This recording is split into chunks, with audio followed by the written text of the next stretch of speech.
Novels T V YouTube channel پر آپ سب کو خوش آمدید کہتی ہوں۔ چینل کو سبسکرائب کر کے بیل آئیکن کلک کر لیں تاکہ تمام نئی ایپیسوڈ پر وقت ملتی رہیں۔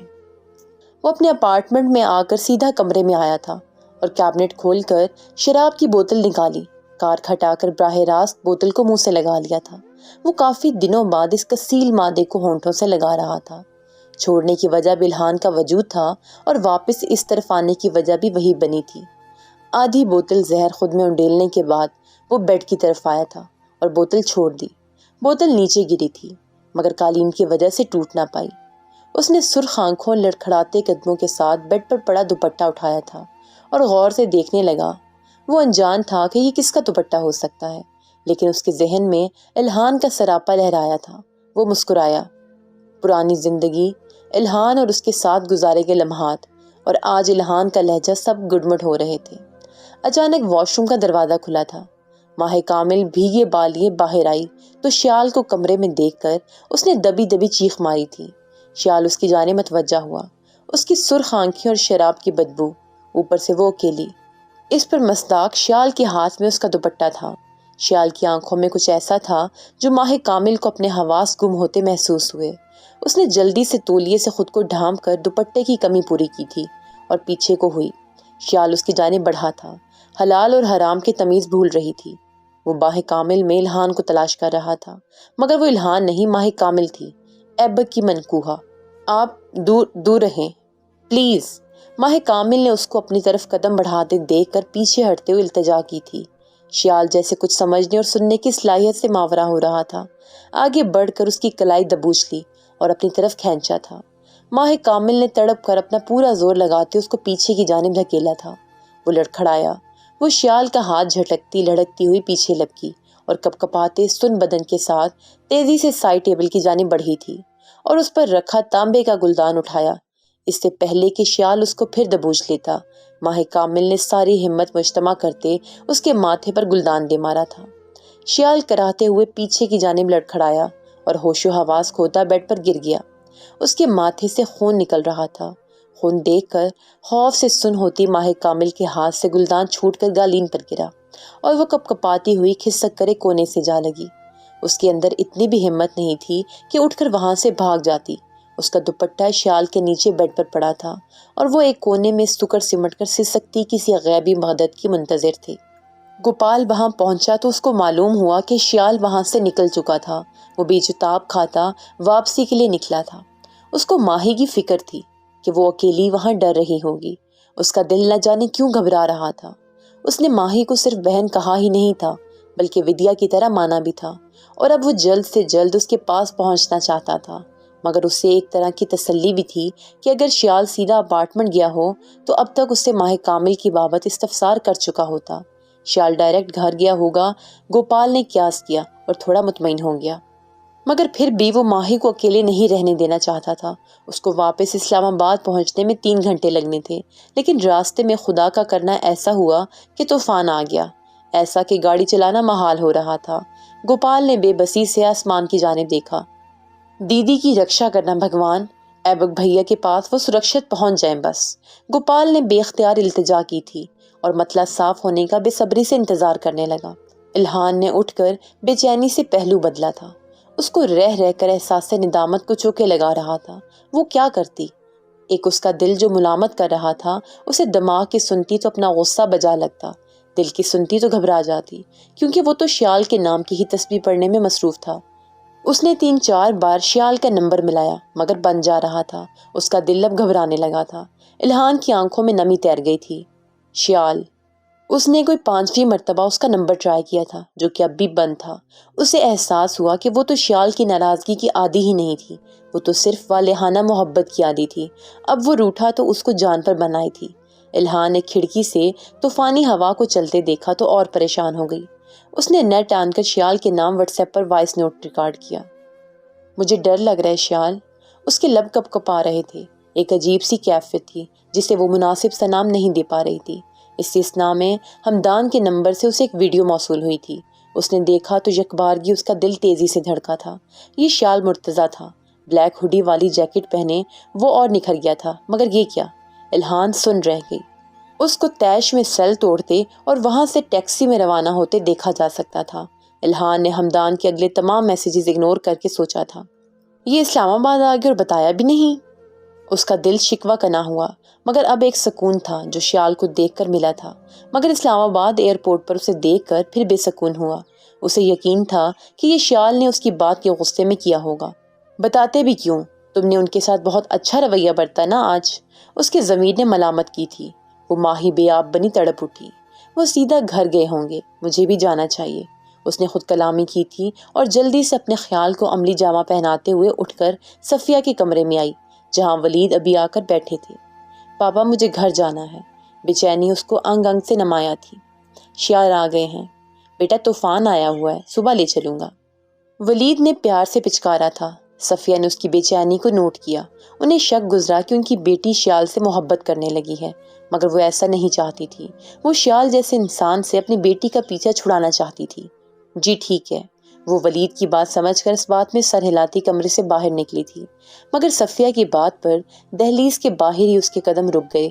ولید، آپ الہان کو مت لے کر جائیے گا، شیال اس کے قابل نہیں۔ صفیہ کی بات پر اس کے دل پر کھونسا پڑا تھا اور ولید نے تحیر سے انہیں دیکھا۔ پاگل ہو گئی ہو تم؟ شیال اس کا شوہر ہے اور آپ نے یہ بات نوٹ کی ہو نہ کی، ہماری بیٹی شیال سے محبت کرتی ہے۔ ولید کو اس کی دماغی حالت پر شبہ ہوا تھا۔ آپ نے کہا تھا یہ جھوٹ ہے، وہ شیال سے محبت نہیں کر سکتی۔ وہ تب کی بات تھی، اب وہ اس کا شوہر ہے۔ ہم الہان کو اس سے دور کر کے الہان کو کھو دیں گے، ولید نے رسان سے سمجھایا تھا۔ مگر الہان کے قابل کون کس کے قابل ہے اس کا فیصلہ ہم کیسے کر سکتے ہیں صفیہ؟ اور میرے خیال سے ہمیں الہان کی مرضی دیکھنی چاہیے نہ کہ شیال کی قابلیت، کیونکہ ہمدان جیسے قابل کو پرکھنے کے بعد مجھے اپنی بیٹی کے نصیب پر فخر ہوا ہے۔ شیال جیسا بھی صحیح میری بیٹی کو اپنی عزت سمجھتا ہے۔ انہوں نے بات ختم کر دی تھی۔ صفیہ کے پاس کوئی جواب نہیں تھا۔ ہمدان کے رویے نے تو ان کو بھی توڑ دیا تھا۔ الہان اپنے کمرے میں آ گئی۔ نہ جانے کیوں صفیہ کی جس بات سے اس کا دل ڈوبا جا رہا تھا وہ ولید کی بات پر خوشی سے پھولے نہ سما تھا۔ اب صبح ہونے کی دعا کر رہا تھا۔ اس نے بھاری ہوتے پپوٹوں کو بمشکل کھولا تھا۔ کھڑکی سے آتی تیز چنگارتی سورج کی کرن اس کی آنکھوں میں چبھی تو واپس جلدی سے آنکھوں کو بند کر لیا تھا۔ چہرے کا رخ کھڑکی سے مخالف سمت کر کے اس نے آہستہ آہستہ آنکھیں کھولی۔ اب اس کی آنکھیں کمرے کو دیکھنے کے قابل تھی۔ وہ بیڈ پر آڑا ترچھا پڑا تھا۔ سرخ قالین پر گلدان اور اس کے پھول بکھرے ہوئے تھے اور آدھی شراب کی بوتل پڑی تھی۔ وہ قدرے حیرانی سے اٹھنے لگا تو اس کے سر میں ٹیس اٹھی تھی۔ اس نے بے اختیار ماتھے پر ہاتھ لگایا تو وہاں خون جمع ہوا تھا۔ وہ بمشکل کہنی کے بل اٹھتا ہوا سیدھا ہوا تو اس کو ایک اور جھٹکا لگا تھا۔ اس کی کوہنی کے نیچے کسی کا دوپٹہ تھا۔ وہ شاکڈ سا اٹھ بیٹھا۔ اس نے دوپٹہ اٹھا کر دیکھا تو ہوش کی دنیا میں آتے ہی اسے کمرے کی خاموشی میں کسی کی ہلکی ہلکی سسکیوں کی آواز بھی سنائی دینے لگی۔ شیال نے جھٹکے سے رخ پھیر کر سسکیوں کی سمت دیکھا تھا تو شیال کے وجود میں چونٹیاں سی ریگنے لگی۔ دیوار کے بالکل ساتھ چپکی ماہ کامل منہ گھٹنوں میں دیے سسک رہی تھی۔ او گاڈ! شیال نے ہاتھ بالوں میں مارا۔ اسے یقین کرنا مشکل تھا۔ وہ جو دیکھ رہا ہے کیا وہ سچ ہے یا وہ پھر سے اس ڈگر پر کیسے پہنچ سکتا ہے جہاں سے الہان کی محبت نے اسے نکالا تھا؟ وہ جلدی آنکھوں سے پہلے ماہ کامل کے وجود کو دیکھتا رہا، پھر لڑکھڑاتے ہوئے اٹھا تھا۔ اس کا سر ابھی بھی چکرا رہا تھا۔ اس کی آہٹ سن کر ماہ کامل نے گھٹنوں سے سر اٹھایا تھا۔ اس کی سسکیوں کی آواز مزید بڑھی۔ رات کے گیلے بال اب سوکھ کر بکھرے ہوئے تھے اور مسلسل رونے سے آنکھیں سوج چکی تھیں۔ اس نے ہراسہ نظروں سے شیال کو دیکھا جو مرے مرے قدموں سے اس کا دوپٹہ اٹھائے اس کی جانب بڑھا تھا، مگر رات والی شیطانیت اس کی آنکھوں میں نہیں تھی، بلکہ ماہ کامل ابھی بھی خوف زدہ سی دیوار میں گھسنے کی ناکام کوشش کر رہی تھی۔ پلیز نہیں! ماہی نے اس کے آگے ہاتھ جوڑے تھے، مگر پھر ماہی کی حیرت کی انتہا نہ رہی جب وہ اسے مناسب فاصلے پر گھٹنوں کے بل بیٹھا تھا۔ دوپٹہ اس کی جانب بڑھایا۔ ماہ کامل نے جلدی سے دوپٹہ جھپٹ کر اپنے گرد لپیٹا تھا۔ اس کا وجود سسکیوں سے ابھی بھی لرز رہا تھا۔ سنو، مجھے ایک یقین دوگی؟ شیال کی التجائی آواز پر ماہی کے آنسو تھمے تھے۔ اس کی آنکھیں ہراسگی اور تحیر بھرے شیال کو تک رہی تھیں۔ مجھے صرف اتنا یقین دے دو کہ میں نے الہان کی محبت میں خیانت نہیں کی۔ شیال لب کاٹتا ہوا شرمندگی و امید سے استفسار کر رہا تھا اور ماہی عشق کی ایسی معراج پر حیران تھی۔ گوپال اکثر اس کی عیاشی کے قصے اس کو سناتا تھا، مگر اس شیال اور اس شیال میں بہت فرق تھا۔ محبت کیا اتنا بدل دیتی ہے؟ اگر ہاں تو وہ محبت کے معجزے کی عملی تفسیر دیکھ رہی تھی۔ ماہی دوبارہ سسکی تھی اور آگے بڑھ کر اپنے نازک ہاتھوں سے اس کے سینے پر تھپڑ مارنے لگی، لیکن شیال نے اسے روکنے کی کوشش نہیں کی تھی۔ البتہ شیال نے اس کا ڈھلک چکا دوپٹہ اٹھا کر واپس اس کے سر پر ڈالا تھا۔ میں تمہارا مجرم ہوں، میں کوئی بھی سزا بھگتنے کو تیار ہوں، لیکن جو ہوا کچھ نہیں ہوا شیال بھائی، ماہی نے تیز لہجے میں کہا تھا۔ وہ بھائی کا لفظ سن کر چونک اٹھا، مگر اس سے زیادہ خوشی اسے کچھ نہیں کے لفظ نے دی تھی۔ صبح تک وہ جیسے جلے پاؤں کی بلی بنی گھوم رہی تھی، پوری رات آنکھوں میں کٹی تھی، مگر اس کو ہوش کہاں تھی۔ اسے تو بس گھر پہنچنے کی جلدی تھی جہاں شیال تھا۔ گھر جانے کی خوشی میں اس نے ناشتہ بھی نہیں کیا تھا اور ولید کے ناشتہ کرنے تک ان کو منتظر نظروں سے دیکھتی رہی۔ صفیہ اس کے انگ انگ سے پھوٹتی خوشی دیکھ سکتی تھی اور جتنا حیران ہوتی کم تھا۔ ولید الہان کی بے چینی پر مسکراہٹ دباتے ناشتہ کر رہے تھے اور ان کی ٹیبل سے اٹھنے کی دیر تھی، الہان بھاگ کر اندر سے اپنا پرس لے آئی تھی۔ صفیہ کو سلام کر کے ولید کے ساتھ گاڑی میں بیٹھنے تک اور پورے راستے اس کا دل تیز تیز دھڑک رہا تھا، سانسیں منتشر تھیں جیسے وہ پہلی بار شیال کا سامنا کرنے جا رہی ہو۔ اس کے لبوں پر مسکراہٹ جدا ہی نہیں ہو رہی تھی۔ شیال یلو شرٹ میں ماتھے پر ہلکا سا پلاس لگائے ڈائننگ ٹیبل پر اس کا منتظر تھا۔ ماہ کامل جھجکتے ہوئے اس کی کرسی سے ذرا فاصلے پر رکھی کرسی پر بیٹھ گئی۔ اب وہ چادر میں چھپی ہوئی تھی، مگر چہرہ شیال کے سامنے عیاں تھا اور شیال کو بخوبی اندازہ ہو چکا تھا کہ وہ کافی حسین ہے، مگر اس نے اپنی نظروں کا زاویہ بدلا۔ اب بتائیں آپ کون ہیں؟ آپ کو یہاں کون لایا؟ شیال نے سنجیدگی سے اسے پوچھا تھا۔ وہ جن نظریں جھکائے انگلیاں چٹکا رہی تھی، پھنسے پھنسے لہجے میں بولی، گوپال بھیا لائے تھے۔ گوپال؟ شیال حیران ہوا تھا۔ کیوں؟ ماہ کامل نے نم پلکیں اٹھائی تھیں اور شکوہ کناں نظروں سے اسے دیکھا۔ شیال نے ہڑبڑا کر اسے اپنے سوال کی سنگینی کا احساس ہوا تھا۔ آپ مجھے بتا سکتی ہیں بھائی سمجھ کر؟ شیال نے چند لمحے بعد مسکرا کر اپنا مان دیا تھا۔ اسے ماہ کامل کو کچھ لمحے کشمکش میں کیفیت میں دیکھتی رہی، پھر اس کے لب پھڑپھڑائے تھے۔ گھر آ کر اس کو جب معلوم ہوا کہ شیال یہاں آیا ہی نہیں تھا، اس کی قدموں تلے سے زمین نکل گئی۔ اس نے پھر کال ملائی تھی، مگر نمبر رات سے مسلسل بند جا رہا تھا۔ اس نے جھنجھلاتے ہوئے کچھ پریشانی سے گوپال کو کال کی تھی۔ گوپال، شیال آپ کے ساتھ ہیں؟ گوپال کے فون اٹھاتے ہی اس نے بےتابی سے اس سے پوچھا تھا۔ گوپال حیران ہوا کیونکہ نیوز میں تو وہ بھی شیال کو اسلام آباد ایئرپورٹ پر دیکھ چکا تھا اور سمجھ رہا تھا کہ وہ گھر چلا گیا ہوگا۔ سر تو گھر ہوں گے نا میم؟ نہیں آئے کل سے۔ گوپال آپ معلوم کیجیے نا کہاں ہیں؟ وہ ازلی ڈرپوک بات کرتے کرتے روحان سی ہو گئی تھی۔ دوسری طرف گوپال بھی ٹھٹکا۔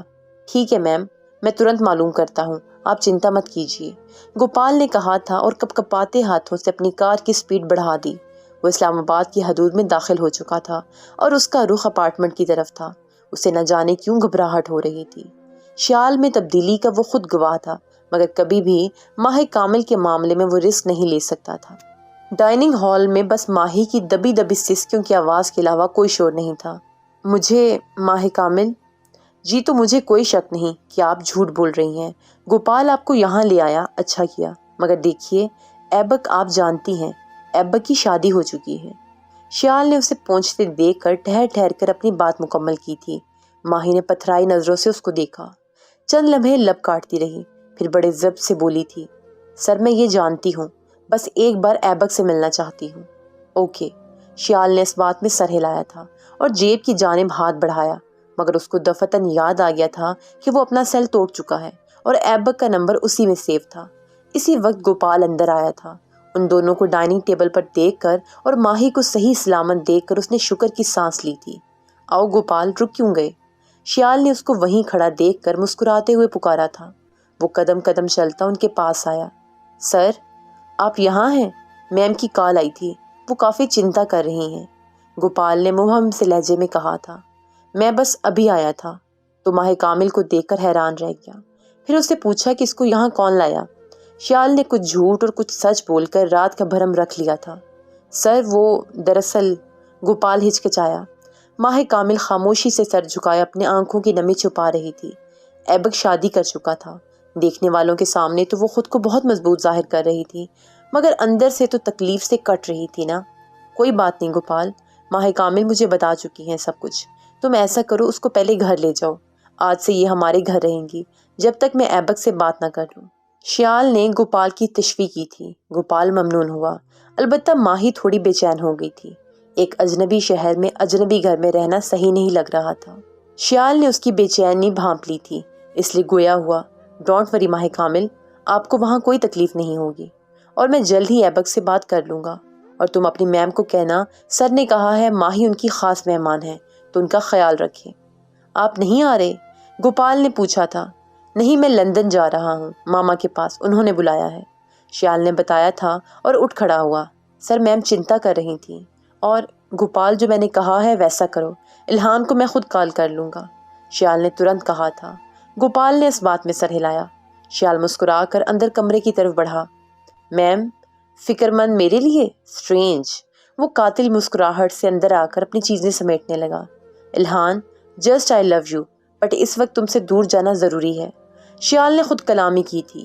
پورچ میں شیال کی کار رکنے کی آواز پر وہ دھڑکتے دل کے ساتھ ہال میں مستورانہ ٹہلتے رکی تھی، اور تیز ہوتی دھڑکنوں کو قابو کرنے کے لیے دل پر ہاتھ رکھا۔ دل پسلیاں توڑ کر باہر آنے کو ہو رہا تھا، اور ہال میں داخل ہوتے قدموں کی آہٹ پر مڑی تھی، مگر گوپال کے ساتھ کسی اجنبی لڑکی کو اندر آتے دیکھ کر ٹھٹکی۔ بتلاشی نگاہوں سے ان دونوں کے پیچھے دیکھا، مگر وہ نہیں آیا تھا۔ البتہ ماہ کامل الہان کو دیکھ کر شیال کی دیوانگی کی قائل ہو گئی تھی۔ اگر وہ اس کی محبت میں پاگل تھا تو حق پر تھا۔ دوسری جانب الہان کون سا کم تڑپ رہی تھی، بے چین، منتظر، جیسے کبھی ماہ کامل ہوتی تھی ایبک کے لیے۔ ماہ کامل کو وہ بالکل اپنا عکس لگی۔ گوپال، آپ کے سر کہاں ہیں؟ وہ بالکل ٹھیک ہے میم، یہ ان کی مہمان ہے ماہ کامل، سر نے کہا ہے آج سے جب تک وہ نہیں آتے یہ یہاں ہی رہیں گی۔ گوپال نے پزل ہوتی ماہ کامل کی جانب اشارہ کیا تھا، مگر وہ ہیں کہاں؟ الہان نے ایک نظر ماہ کامل کو دیکھ کر پوچھا۔ نہ جانے کیوں اس کو ماہ کامل بے ضرر بھی لگ رہی تھی، اور وہ جیلس بھی ہو رہی تھی، مگر ان دونوں کیفیات پر شیال کو نہ پانے کا قلق زیادہ تھا۔ اس کا رات سے انتظار رائے گاں گیا تھا۔ وہ لندن گئے ہیں، مگر کیوں اتنی اچانک؟ مجھے بتایا بھی نہیں۔ وہ بیک وقت حیران، گمسم اور صدماتی کیفیت میں مبتلا ہو گئی تھی۔ شیال اسے اتنا ناراض تھا تو اسے بنا بتائے لندن چلا گیا تھا۔ سر کہہ رہے تھے وہ آپ کو کال کر لیں گے، گوپال نے کہا تھا۔ وہ منہ بسور کر رہ گئی۔ ماہ کامل نے مسکراہٹ چھپائی تھی۔ اس کو الہان پر ترس بھی آیا تھا اور شیال پر غصہ بھی، کہ خواہ مخواہ وہ اس معصوم کو تنگ کر رہا تھا۔ ماریا، الہان نے ٹھہر کر اپنی ملازمہ کو آواز دی تھی۔ وہ چند لمحوں میں حاضر ہو گئی تھی۔ جی میم۔ ماریا، میم کو ان کا کمرہ دکھائیے اور ان کے آرام کا خاص خیال رکھیے گا، الہان نے ہدایات دی تھی۔ ماریا اس بات میں سر ہلاتی چلی گئی، اور ماہ کامل نے گوپال کے اس سر تائید میں ہلاتے دیکھ کر الہان کو ممنون نظروں سے دیکھتے ماریا کی تقلید کی تھی۔ البتہ گوپال واپس باہر کی جانب چلا گیا تھا۔ پیچھے الہان منہ پھلائے اپنے کمرے کی جانب بڑھی تھی۔ وہ شیال سے سخت خفا ہو چکی تھی۔ ایبک کو منہا کے اتنی جلدی دنیا سے جانے پر بہت افسوس ہو رہا تھا۔ وہ بے ضرر لڑکی تھی جو ہاجرہ اور رومانہ کی باتوں میں آ کر اپنا ذہنی سکون برباد کر چکی تھی، اور پھر موت۔ ایبک کو سے انسیت تھی اور افسوس بھی، مگر جو ہاجرہ اور رومانہ نے کیا وہ الہان سے بے انتہا شرمندہ تھا۔ اس دن کے بعد اس کا الہان سے سامنا نہیں ہوا تھا، اور نہ وہ خود اتنا حوصلہ پاتا تھا کہ اس کا سامنا کرے، لیکن وہ ایک بار الہان سے معافی ضرور مانگنا چاہتا تھا، اس لیے اس نے الہان کے گھر جانے کا سوچا تھا۔ مجھے افسوس ہے جو رومانہ آنٹی نے تمہارے ساتھ کیا۔ اگلے دن ایبک اس کے گھر لاؤنج میں الہان سے شرمندگی سے ہم کلام تھا۔ الہان نے پھیکی مسکراہٹ سے اس کو نوازا۔ اٹس اوکے ایبک سر، ان کو جیسا ٹھیک لگا انہوں نے کیا، میں شرمندہ ہوں۔ آپ کو شرمندہ ہونے کی ضرورت نہیں، الہان نے کہا تھا۔ ایبک نے ممنون نظروں سے اس کو دیکھا۔ بے شک الہان کا ظرف کافی بڑا تھا، جو وہ اس بات پر، بلکہ جو ایبک نے اس کے ساتھ کیا، پھر منہا نے اور پھر رومانہ نے کیا، اس پر ایک بار بھی نہیں جتایا تھا۔ ماہ کامل کھڑکی میں کھڑی یاسیت سے آسمان کو دیکھ رہی تھی کہ اس کو باہر گیٹ کی طرف جاتے آدمی پر ایبک کا گمان ہوا تھا۔ وہ اس کی پشت سے ہی دیکھ پائی تھی، مگر وہ اتنے سالوں دوری کے باوجود ایک ایک نقش سے واقف تھی، جس کے دن رات اپنے شوہر کے نقش نقش حفظ کرنے میں گزرے ہوں، بھلا وہ کیسے بھول سکتی تھی؟ وہ بھاگ کر نیچے آئی تھی، دیوانہ وار سیڑھیاں اترتے۔ اس کی ٹکر سامنے سے آتی الہان سے ہوئی تھی۔ الہان نے اس کو بروقت گرنے سے بچایا۔ الہان نے اس کو دوپٹے سے بے نیاز دیوانہ وار باہر کی طرف لپکتے مدہوش نگاہوں سے بغور دیکھا تھا، جس کی نگاہیں بس باہر کی جانب ٹکی تھیں۔ ماہی کی سنہری آنکھوں میں نمی تھی۔ میم وہ کون تھے؟ اس نے تڑپ کر روحان سی آواز میں باہر کی جانب اشارہ کیا تھا۔ وہ کون؟ الہان اس کی بے تک ربط روحان سی آواز میں سمجھ ہی نہیں پائی کہ وہ کس کا پوچھ رہی ہے۔ الہان اس کو سہارا دے کر حال میں لائی تھی اور صوفے پر بٹھایا تھا۔ ماریا، پانی لائیے۔ الہان نے ہانک لگائی تھی۔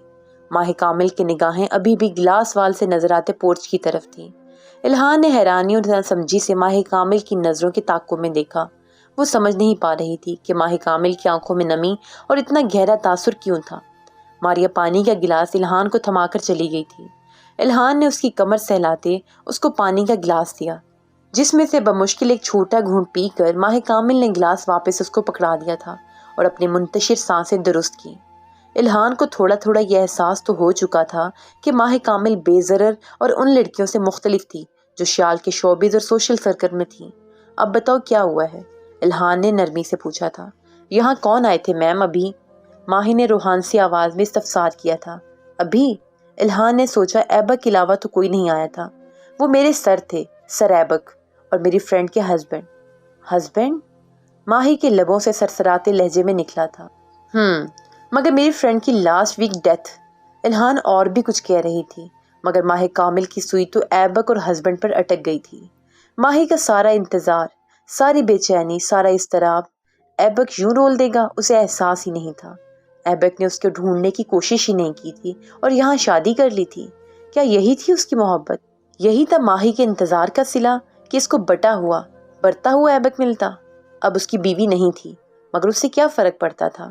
اپنے حقوق، اپنا وجود تو وہ کسی اور کو سونپ چکا تھا نا۔ اسے تو شاید یاد بھی نہیں ہوگا کہ ماہ کامل تھی اور اس کی منکوحہ تھی۔ لیکن آپ کیوں پوچھ رہی ہیں؟ الہان کی آواز نے اسے کربناک سوچوں سے حقیقت کے بھیانک موڑ پر لا پٹخا تھا۔ وہ اپنے آنسو بے دردی سے صاف کرتی تنزیہ مسکرائی تھی۔ مجھے غلط فہمی ہوئی تھی، سوری، مجھے ان پر کسی اور کا گمان ٹھہرا۔ وہ کہہ کر رکی نہیں تھی اور اپنے کمرے کی طرف جیسے بھاگتی ہوئی آئی تھی ویسے بھاگتی ہوئی چلی گئی تھی اور کمرے میں آ کر ضبط کھو بیٹھی۔ البتہ حال میں بیٹھی الہان ماہ کامل کی پراسرار حرکتوں پر حیران تھی۔